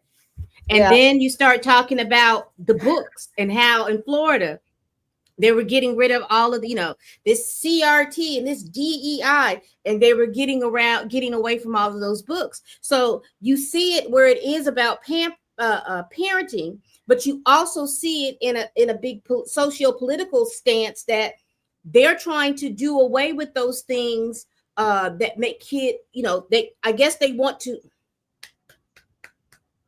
they want to do away with all of the things that will make you a successful parent, and being able to teach your children about different things and empathy and all of those different things and places where you can go to do all of those things. I don't know how many parents or taking their kids to the soup kitchen, but I know a lot of parents would take their kids to the library. But if you go to the library and different books and things are not there, you know. Well, yeah, well, one of the things is I think it was Arizona that just passed a universal child care bill that pays for, gives you a big tax credit for childcare, which is coming in most places about $4,000 a month. Because once again, not only do we have so many situations where other people are raising your kids, but nobody can afford it. Nobody can afford it. Like you see these stats about people waiting longer to have kids. But to your point, I mean, I do think that, there's a lot to say here about the way our society works, how expensive it generally is, and what that means for raising young people, and in this case, them raising themselves. I know when I was growing up, I'm a Gen Xer. So when I was growing up, I was outside all the time. I cannot remember being inside looking at a screen. We did have like that first version of computers before the Apple SE, which was just, I don't know what that thing was. But the point is, I was out with my friends. And one of the things that I think has become an issue, I've noticed this as somebody who's, worked in politics in particular, is that younger folks are having trouble having one-on-one conversations without, quote, feeling uncomfortable. Right. So it used to be, and I'm from New York, my mother's from Virginia, but I'm from New York. It used to be that when you had an issue with somebody, a problem, a dispute, you met with them in person and talked it out. And even when you were a kid, I remember being a little kid, you fought it out, or you argued, or you did whatever, and you worked it out. Now everything is done passive aggressively, either through text or email. So people don't have to face each other. And I think that is a problem when it comes to really dealing with a human person one-on-one. And now we have a generation of people who are used to this more passive aggressive form of communication where it's indirect. And then when they get in person, they can't handle it. A lot of them just cannot handle an in-person dispute, argument, whatever you want to call it. And it's sad. And now that I have just a little better understanding of what's going on, if they live in this ironic, nihilistic type of situation and everything is unserious, did he think that what he was doing, how the impact was going to impact in the real world? Or did he care? Or all this for the ability for people to be able to make memes and things like that and go over? Because you remember you saw the Trayvon-isms. Right. I mean, do we have CK-isms now? You see what I'm saying? Right. So it's like... Ooh, I hate to sound like there was somebody, I can't remember, and there's an older woman when I was growing up, rap was just sort of starting. It was in like its first, 6 or 7 years.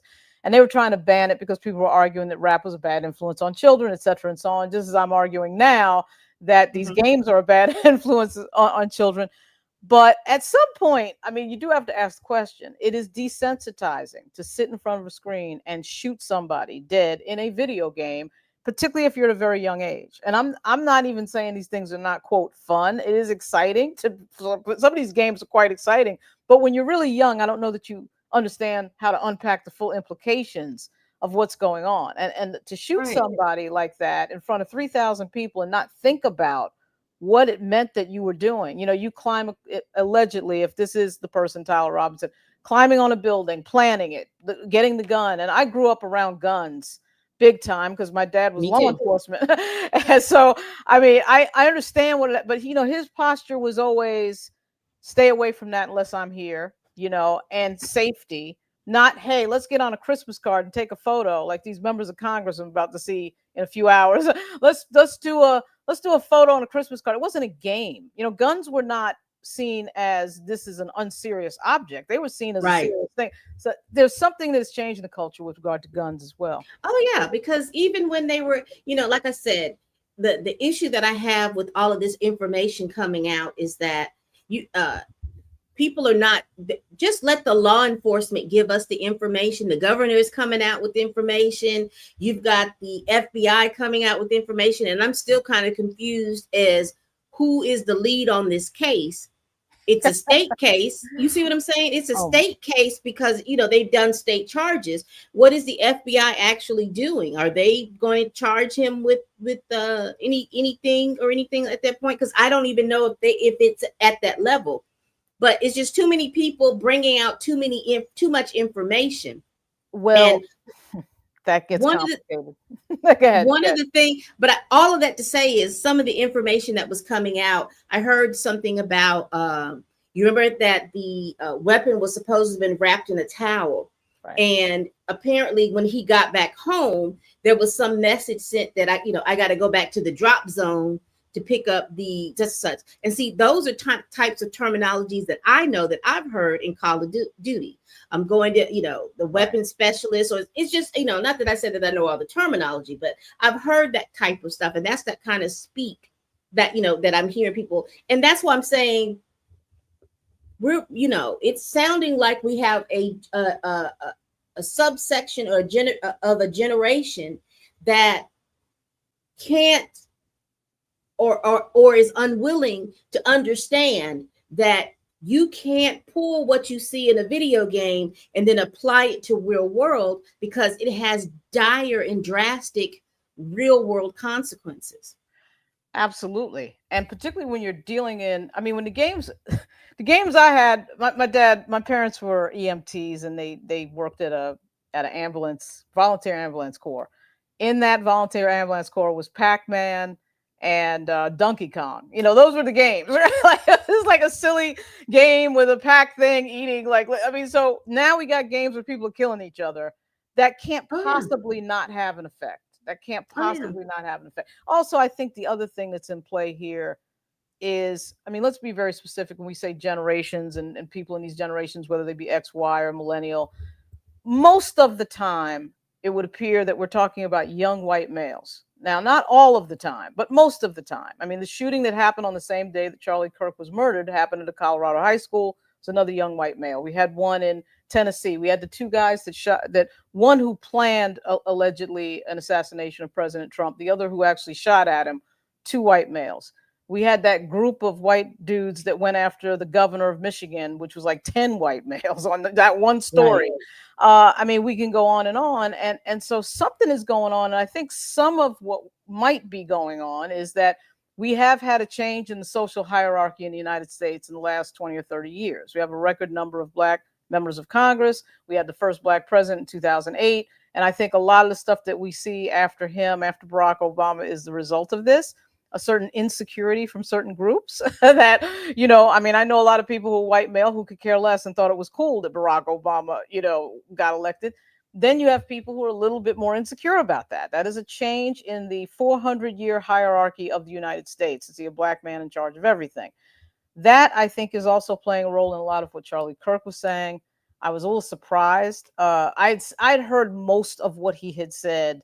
I had not heard all of what he said. I knew these attacks on Black women were constant. The thing, Michelle Obama, Simone Biles, Joy Reid, he was always going after Black women. Ketanji Brown Jackson. I don't think it was an accident that all of those Black women went to Ivy League schools, Harvard, and in the case of Michelle Obama, Princeton.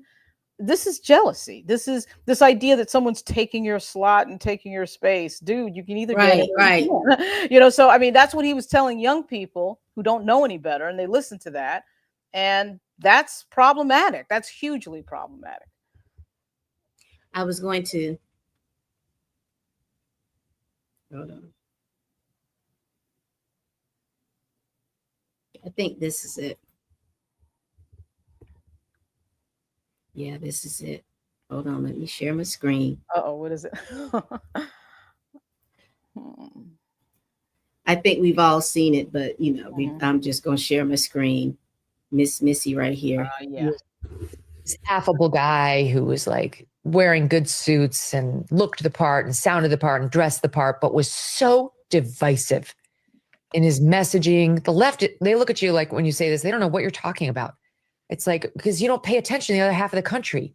You only pay attention to your absurd news sources, which spin and spin and spin to protect Democrats, especially if they're named Obama. He's the one who started to inject race where no one had been doing it. He's the one who started to use his pen and the phone to shove things down our throat that we didn't want. He's the one who shoved through an entitlement on our health care and our personal doctor visits that he promised he wouldn't mess with, and then he did, really hurting people, causing massive anger and open lies. He never missed an opportunity to twist the knife on the racial issue. He would do it subtly and in his own way, but it was very clear what he was doing. He never, for the first time, we had a president who weighed in on legal cases before they'd played out. Never did that. That was a taboo that had never been crossed before him. And Donald Trump was the reason Barack Obama, reverse that. Barack Obama was the reason Donald Trump came about, that he was born as a political figure. They say Trump's divisive. He was the antidote. He was the answer to the divisiveness of Barack Obama. And we just haven't felt like ourselves for years now. We don't feel like ourselves. We haven't felt like ourselves in a while. And I'm sorry to get political, but I'm just going to be honest. We haven't felt like ourselves since Barack Obama. Wow. I just think I'm just going to stop. And, and people are like, oh, well, no, they, and now I'm starting to realize it's one thing, that you go to a job and they're feeling like, oh, you may have taken you've taken my slot. See, if you weren't here, if you was back in the fields working, you couldn't take my slot. My slot, that's mine.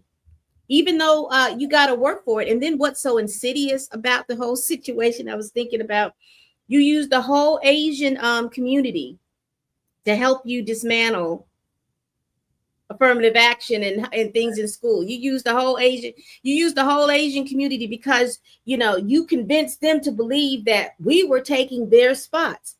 And then when you come to find out, no, we weren't taking any spot. It's the legacy people. Why a lot of us wasn't getting in. It's the legacy people. But this mentality is what they're thinking. It is what they're saying. They've gotten rid of all these people out of the federal government, but I need for people to understand 2 and 3 things can be happening at the same time and have, to me, equal weight. We still have Project 2025 that's going on there, and them cleaning out the government so that they can put the people who they want in there. That's all part of Project 2025. But also that goes back to their base saying, hey, we have cleared out these spaces of these quote unquote DEI hires. And so they're like, oh, yeah, they're draining the swamp. They're draining the swamp. They're getting all these people who have taken my spot out but also making sure they're keeping up with their Project 2025. And, it's a lot of stuff. And when you get caught up in all of it, it's too much for me, it gets too much to try to put out my mouth without sounding crazy or anything like that. But a lot of them believe that when Barack Obama, they never thought that he would have ever been elected. Right. That was right. That's exactly right. He was not supposed to happen. And when it did happen, it was shocking to them. And for Megyn Kelly to sit there and say that he was the first president to somehow evoke race is outrageously stupid. I just want to remind everybody, on August 3rd, 1980, that was the day that Ronald Reagan announced for the presidency. Okay. He announced that in the same location that Schwerner, Goodman, and Cheney were murdered during the Civil Rights Movement. One of the most notorious, heinous triple homicides done by the Ku Klux Klan in coalition with the police department, murdering 3 civil rights workers who were fighting for voting rights. Okay. And so that was sort of seen as a statement, even though nobody really said that that's what Reagan was doing. But of course, we had the presidency of Woodrow Wilson, which was so directly about race, playing Birth of a Nation in the White House, premiering in the White House. Of course, we had Richard Nixon. Richard Nixon is an interesting situation. He started the Job Corps. He did a few things that were interesting, but he also used the N-word a lot, which we saw heard quite frequently on a lot of the Nixon tapes. And I mean, this idea that Barack Obama, it goes to what the clip that you played on TikTok, the blonde lady that was speaking a little bit about what parents can do. She sort of mentioned something in there. It was a throwaway line, but still it's something you hear a lot about how, quote, those on the left say everything is racism, right? So we still live in a country where we do not comprehensively treat the full history of the United States in these schools. So to a lot of people, bringing up race at all is a confrontation. The appearance of Barack Obama was a confrontation. So when he starts bringing up things that are just basic history, that is for some people, Black people bringing up their history is confrontational because number one, they don't know our history. Number two, generally taught that it doesn't matter if you do know what it is, and things like the Black codes and the Redeemers and Brown v. Board is not generally taught in most high schools. So if somebody goes and Googles right now what the black codes are, they're going to get a shock, right? You have to go investigate history when it comes to black history, because we don't do it in this country. So when race comes up, people are confused because they are ignorant of a lot of the facts of history. So what Megyn Kelly is talking about, and frankly, I assume Megyn Kelly is one of these people. She's a smart person, but I get no sense whatsoever that she has any idea what she's talking about when she talks about black people and Barack Obama specifically. But his appearance alone was a problem because it busts through the window of this idea that they're superior. Because no, you're not superior, because we have this unbelievably intelligent black dude that went to Harvard Law that's now the president of the United States and is always the smartest person in the room. I covered him in the White House and I could not believe how smart he was. He was academic, and they could not get over that because they've been told their entire lives that they're better and you're wrong. Right? So that's part of what you're seeing happen here. Not just with Charlie Kirk, but all these other people. Right. And you get that sense. And if you don't understand, just think about when you're going to work and you're in a work setting. And, a lot of black women will talk about it, the microaggressions that they get from white women, because a lot of them, if you're there, they don't mind you doing the work. If they see you work, they don't mind you doing the work. And matter of fact, if they can figure out how to put some of their work on you, they'll be fine. But the moment that they start talking about supervisory roles and things like that, all of a sudden you'll see this shift in them. Like, well, to your you'll point, see this shift. The minute everything is fine in the workplace until one of two things happens. Okay. Someone black is in charge of everybody. Then suddenly there's a problem. Someone black makes more money than everybody. So even if they don't have the title of being charged, I've worked in jobs where the salaries were public. So state government, federal government. I've worked in the private sector as well. But in federal and state government, everyone can find out everybody else's salary. Right. And so you're always having the microaggression problem because people know what you make. And a lot of these folks, even, in fact, sometimes particularly on the Democratic side, they cannot stand knowing, even if you have degrees from Georgetown and everything else, they cannot stand knowing that somebody female, and particularly somebody black female, is making more money than they are. Right. And please, and that's the thing about that, because when she says, oh well, he was just divisive. No, what was divisive was the fact that everybody believed that the president of the United States, that's the person, he is the leader of the free world. Right. And that is always supposed to look like a white man. Yeah. And in fact did until Barack Obama. You grow up with that image. We grew up with that image when I was, we were kids. It was like, we saw that. And then all of a sudden, Morgan Freeman is playing the president in 3 movies. Like, we don't even think about that anymore. But this younger group coming up grew up with the face of Barack Obama as the president. But that older group didn't. And I really actually think that CK was working to try to reverse that. I think what really makes CK happen is they knew they were losing grip of young people because Barack Obama had done very well with the younger vote. And then it was like, okay, how do we reverse the engineering on that whole thing? We got to go back and tell these kids that if you see somebody black walk in the door, it's because of affirmative action. They didn't work for it. You worked for it. They didn't. They've got your slot and they shouldn't have your slot. That whole thing. Right. That whole thing. Right. It's amazing. It's crazy. It is. Well, y'all, that's all I got. That is all I have. I felt like I needed to let the people tell you all about this stuff so that you can have a cursory understanding of what's going on. And you can also understand why it seems like there are people that are in this level of denial. And what I mean by that, because I was going to do a show where I just talk where all of these MAGA folks are screaming and hollering about Trump, just give us the word.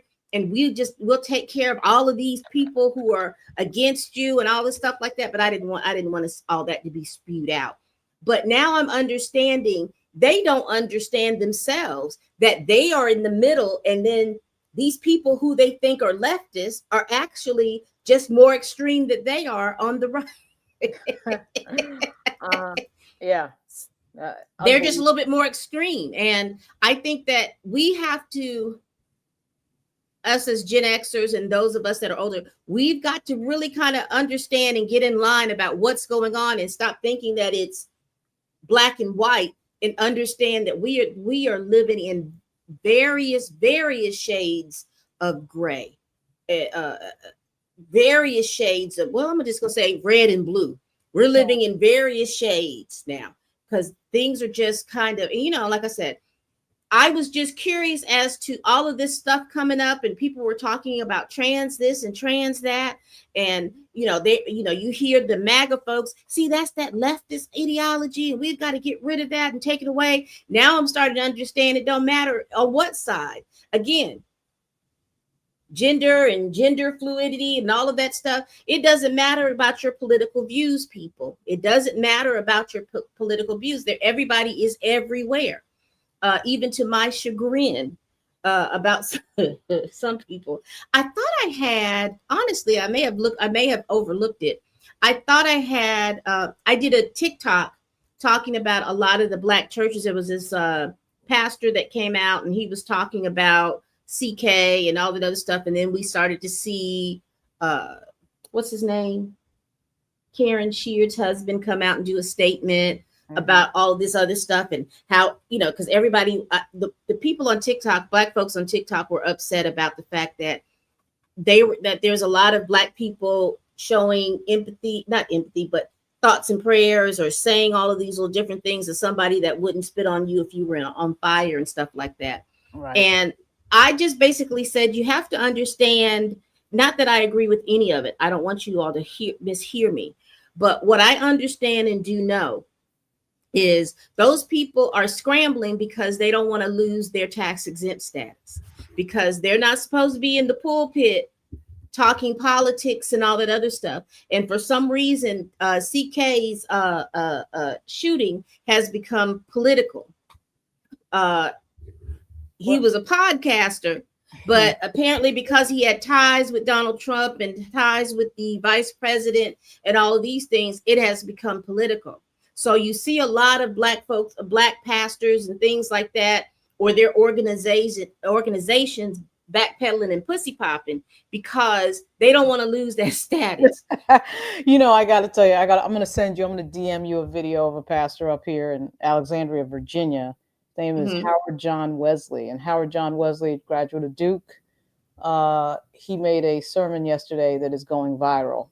That's the first thing. The second thing is, you know, I don't care who you are, what your politics are, black, white, north, south. What happened to Charlie Kirk was terrible. It was a terrible thing. It was terribly violent. It was very unfortunate that his family was present.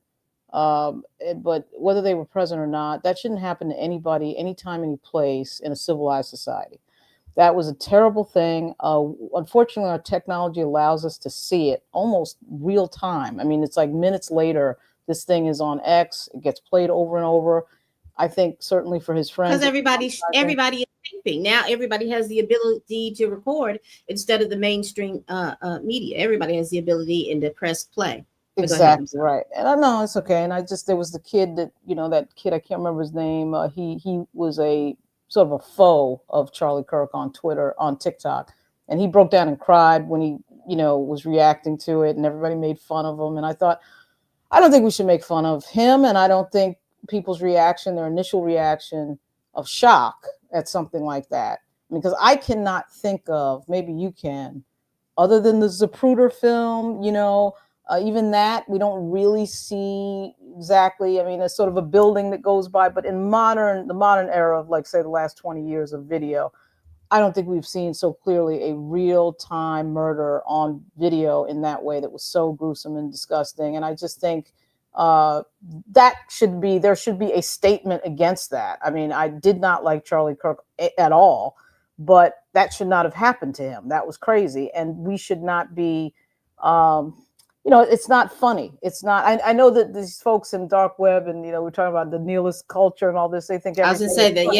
yeah. They think everything is funny. You know, John. And I would say this too. I would say this too, because I don't like what happened to him. However, I don't like for anybody to be policing how I'm supposed to feel about or speak Absolutely. about or talk about Absolutely. what I feel about what happened in regards to that. I mean, I was not a No. big fan of his, particularly when he started talking about Black women. And I don't think that, and for that to have been shown so quickly, because I think they talked about it minutes after it happened, and that's why there was so much confusion of whether or not that had he been pruned from the timeline, or was he still, you know, while he was at the hospital. I think they took him to the hospital just so that they could he not just be there, because so many people were still recording at that point. But yeah, I think it's so shocking that I think the whole thing was just so shocking, the video sequence, that, you know, that jolted a lot of people into, we got to say something. We can't just sit here and what we say as a civilized society and not say anything. But to your point, this growing cancellation culture where you're supposed to react, and if you don't react a certain way, you're going to lose your job. I don't know whether you saw it, but the last Black opinion writer on the masthead for the Washington Post was fired last week, Karen Attia, for something she said on Blue Sky. She's got a whole big Substack post on that. And my point is, yeah, people should be able to react any way they want. Like, I mean, this idea, and it's funny because Charlie Kirk, they're saying, one of the things they keep saying about him is, you know, that people should be able to express and do whatever. And that's what he was about in free speech. And then when people do it in the wake of his death, all of a sudden there's some problem. But I do think the gruesome nature of the video is what drives a lot of what we're seeing. The you know, people crashing out online and getting mad at other people and all that. That's part of it. Then the other part of it, of course, is the misinfo, disinfo machine that is the MAGA right. Okay, so that's a different thing. But you're right. What I also think, you know, what I also think about it is what I think it is too, because we as Black people, and I don't want to say we are desensitized, but we have seen the injustice of people being pruned from the timeline on camera, and people not feeling anything for us being pruned from the timeline. Right. I think as a white society, this is something they're not used to.